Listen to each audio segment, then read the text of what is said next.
Hi hello नमस्कार।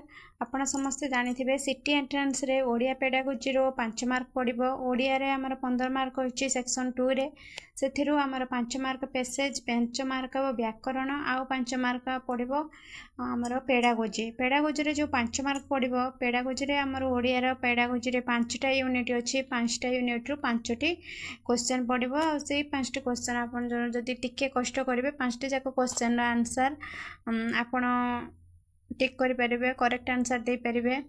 तो से आमर पेडागोजी रे जो यूनिट अच्छी 5टा यूनिट से आज यूनिट 5 नहीं आसी। यूनिट 5 मूल्यायन। आसतु मूल्यायन चैप्टर टी पढ़ा। सबू चैप्टर इंपोर्टेंट। सबू चैप्टर रु गोटे मार्क पड़ो। 5टा यूनिट रु 5टा मार्क 5टा क्वेश्चन पड़ो। तो आज आम पढ़ा मूल्यायन। मूल्यायन केते प्रकार समस्ते जानथिबो। कौन सी हूँ आमर परीक्षा करती कौन पाई शिक्षार्थी केते बुझिला केते से आहरण कला ज्ञान ताको आमे जानिबा पाई मूल्यायन करती। मूल्यायन दुई प्रकार। गोटे हूँ गठनमूलक मूल्यायन आ गोटे सामग्रिक मूल्यायन। गठनमूलक मूल्यायन रे आमे शिक्षार्थीर दोष दुर्बलता को जानी परिबा। आमे गोटे शिक्षार्थीर दोष कौठी तार दुर्बलता अच्छी कौठी तार दोष अच्छी ता दोष दुर्बलता आमे जानिले सिना ताको आमे निराकरण करिबा। आमे एही गठनमूलक मूल्यायन द्वारा शिक्षार्थीर दोष दुर्बलता आमे आगे बाहर करिबा तापरे ताको दूर करिबा पई चेष्टा करिबा। तो ये जो गठनमूलक मूल्यायन आमे केउ केउ उपाय रे करि परिबा 5टी उपाय रे करि परिबा। गठनमूलक मूल्यायन मोस्ट इम्पोर्टेंट 5टी उपाय रे आमे तार मूल्यायन करि परिबा। किपरि ना प्रथम होची प्रवीणता परीक्षण, द्वितीय रे उपलब्धि परीक्षण, आउ तृतीय रे अछि समन्वय दक्षता मूल्यायन, चतुर्थ रे अछि पोर्टफोलियो मूल्यायन, पंचम रे अछि एकक परीक्षण। एई 5टी परीक्षण द्वारा आमे गठनमूलक मूल्यायन करि परिबा। एठी देखंतु एडा सब प्राय सबुथर ओटीटी रे पड़छि आ सिटी रे भी पड़छि। प्रवीणता परीक्षण आपण भाबुथिबे प्रवीणता परीक्षण कोन एमिति तो देइछि आ कोन पड़िबो। तो गोटे क्वेश्चन आसीबो वास्तव जीवन परिस्थिति रे भाषा व्यवहार पूर्वानुमान करबा पई केउ प्रकार परीक्षण व्यवहार करा जाय। एई प्रकार क्वेश्चन आसीबो वास्तव जीवन परिस्थिति रे भाषा व्यवहार रे पूर्वानुमान करबा पई केउ प्रकार परीक्षण व्यवहार करा जाय। तळे थिबो प्रवीणता परीक्षण, उपलब्धि परीक्षण, ऑप्शन थिबो समन्वय दक्षता मूल्यायन, पोर्टफोलियो मूल्यायन। कोउटा मारिबे आपण कोउटा मारिबे प्रवीणता परीक्षण पाखरे टिक मारिबे। तापर होछि आ गोटे क्वेश्चन एठिरो दुटा क्वेश्चन आसीबो अछि कोनोसी सामग्री बा पाठ्यक्रम मध्य रे सीमित रहिबार आवश्यकता नाही। केउ परीक्षण रे कोनोसी सामग्री बा पाठ्यक्रम मध्य रे सीमित रहिबार आवश्यकता नाही। आपण कोउटा टिक मारिबे ना प्रवीणता परीक्षण। तापर आछि उपलब्धि परीक्षण। उपलब्धि परीक्षण पाठ्यक्रम सहित निबिड़ भाव संपृक्त। ए क्वेश्चन टी मोस्ट इम्पोर्टेंट। उपलब्ध केउ परीक्षण पाठ्यक्रम सहित निबिड़ भाव संपृक्त। आ गोटे क्वेश्चन अछि शिक्षार्थी केतेक निर्दिष्ट पाठ को केते दूर हासिल करछि ताहा केउ परीक्षण द्वारा जाना पड़े। शिक्षार्थी केतेक निर्दिष्ट पाठ को केते दूर हासिल करछि ओ अन्य शिक्षार्थी तुलना रे केते अधिक बा कम जानिछि ताहा केउ परीक्षण माध्यम रे जाना पड़े ना उपलब्धि परीक्षण माध्यम रे जाना पड़े।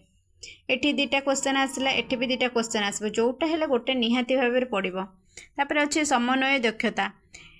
समन्वय दक्षता हमर एठी अछि कोन शब्द गुडिक समान किंबा भिन्न दर्शाइबे हला। जदि देथिबो बस बस एठी कोन हमर उच्चारण समान होछि किंतु स्पेलिंग अलगा अलगा अछि। कूल अकूल हला। समन्वय परीक्षण व्यापक दक्षता सबको मापी थाए। पड़िबो कोन क्वेश्चन आसीबो ना केउ परीक्षण व्यापक दक्षता मापी थाए। केउ परीक्षण ए 5टा परीक्षण मध्यरु समन्वय दक्षता मूल्यायन। आ गोटे एठी अछि मौखिक साक्षात्कार समन्वित परीक्षण रे एक उदाहरण। क्वेश्चन आसीबो मौखिक साक्षात्कार। एई क्वेश्चनटा निहाती भाबे पड़िबो मौखिक साक्षात्कार केउ परीक्षण रे एक उदाहरण। मौखिक साक्षात्कार समन्वित परीक्षणर एक उदाहरण। एटा भल से देखिथिबे मौखिक साक्षात्कार समन्वित परीक्षणर एक उदाहरण। तापर आसीबो हमर पोर्टफोलियो मूल्यायन। पोर्टफोलियो मूल्यायन किछि समय हमकु किछि समय व्यक्तिगत भाव में सबु पिलांकु किछि समय दिया जाइथिबो मध्य रे शिक्षार्थी संग्रह करिथिबा दलील गुडिक से सुशृंखलित करिकि प्रदर्शन करिवो आम मानकु देखाइबो हला। सेटा होछि पोर्टफोलियो। एटा कौन आसब क्वेश्चन ना श्रृंखलित भाव में प्रदर्शन जो शिक्षार्थी जहाँ जो दलिल गुड़िक संग्रह करछि है ताकू श्रृंखलित भाव में किपरि से प्रदर्शन करिबो सेटा जो प्रदर्शन करिबो सेटा क्यों परीक्षण माध्यम प्रदर्शन करिबो ना पोर्टफोलियो मूल्यांकन माध्यम तापर अच्छी आमर एकक परीक्षण तीन प्रकार गोटे हूँ क्वार्टरली एग्जाम आ गोटे हाफ इयरली एग्जाम आ गोटे एनुअल एग्जाम आमर ये तीन प्रकार एग्जाम यहाँ हूँ एकक परीक्षण या माध्यम गठनमूलक मूल्यांकन करा जाए। ओडिया ग्रामर रे आमर सामग्रिक मूल्यांकन तीन प्रकार गोटे हूँ ज्ञानात्मक उद्देश्य बोधात्मक उद्देश्य अभिव्यक्तिमूलक उद्देश्य गठनमूलक मूल्यांकन आमर 5 प्रकार आ सामग्रिक मूल्यांकन है 3 प्रकार मन रखिए। तो प्रथमे आसला आमर ज्ञानात्मक उद्देश्य देछि को आमर जदि थिबो किए कौन केतेबेले केउठी आदि शब्द जदि व्यवहार करा जाए प्रश्न प्रस्तुत करा जाय थाए सेटा आमे जानिबा एटा ज्ञानात्मक उद्देश्य भित्तिक प्रश्न ज्ञानात्मक प्रश्न रे कौन थिबो ना सिंबल थिबो किए कौन केतेबेले केउठी किए कौन केतेबेले केउठी जदि थिबो आपन को पचारे कि एटा केउ प्रकार प्रश्न ना ज्ञानात्मक प्रश्न। तो ता भितर पुणी ज्ञानात्मक भितर 3 प्रकार अच्छी गोटे अच्छी दीर्घ उत्तरमूलक गोटे हूँ संक्षिप्त उत्तरमूलक आ गोटे निर्दिष्ट उत्तरमूलक एमती सबू एंट्रांस रे क्वेश्चन पड़े काठरे तैयारी होइथिबा पुल को गोटे शब्द रे लिखिले कौन हेबो यह केउ प्रकार प्रश्न दीर्घ उत्तरमूलक ना संक्षिप्त उत्तरमूलक ना निर्दिष्ट उत्तरमूलक ए टाइप रो क्वेश्चन रो ऑप्शन आसीबो। तो आपण टिक मारिबे निर्दिष्ट उत्तरमूलक। पर आसले बोधात्मक उद्देश्यमूलक प्रश्न रे कौन सिंबल अच्छी ना आमे सामंजस्य दीटा आमे जेकोसी वस्तु भितर हो जेकोसी घटना भितर हो आमे सामंजस्य देखिबा नले तुलना करिबा हैला से गोटे सामंजस्य तुलना कले आमे बोधात्मक उद्देश्यमूलक प्रश्न सेगुड़ा बोली आमे जानि परिबा। तो सेटारे अच्छी भी दीर्घ उत्तरमूलक प्रश्न अच्छी क्षुद्र उत्तरमूलक प्रश्न अच्छी निर्दिष्ट उत्तरमूलक प्रश्न अच्छी आ गोटे एक्स्ट्रा अच्छी अभिव्यक्तिमूलक प्रश्न। ये दीर्घ उत्तरमूलक प्रश्न आप जानीपे जो जो प्रश्नर बहुत गुड़ाए माने अधिक रचना टाइप आंसर लिखिते पड़ो तो सेटा हूँ दीर्घ उत्तरमूलक। क्षुद्र उत्तरमूलक अल्प 2टी बा 3टी धाड़ी लिखा निर्दिष्ट उत्तरमूलक तार उत्तर केवल गोटे हम। तो ये अच्छी दक्षिणा भाव में सुखिला पत्र देवाई गुरु कहीं कही यह क्यों प्रकार प्रश्न आपण क्यों प्रकार प्रश्न करेंगे ना यह बोधात्मक निर्दिष्ट उत्तरमूलक प्रश्न।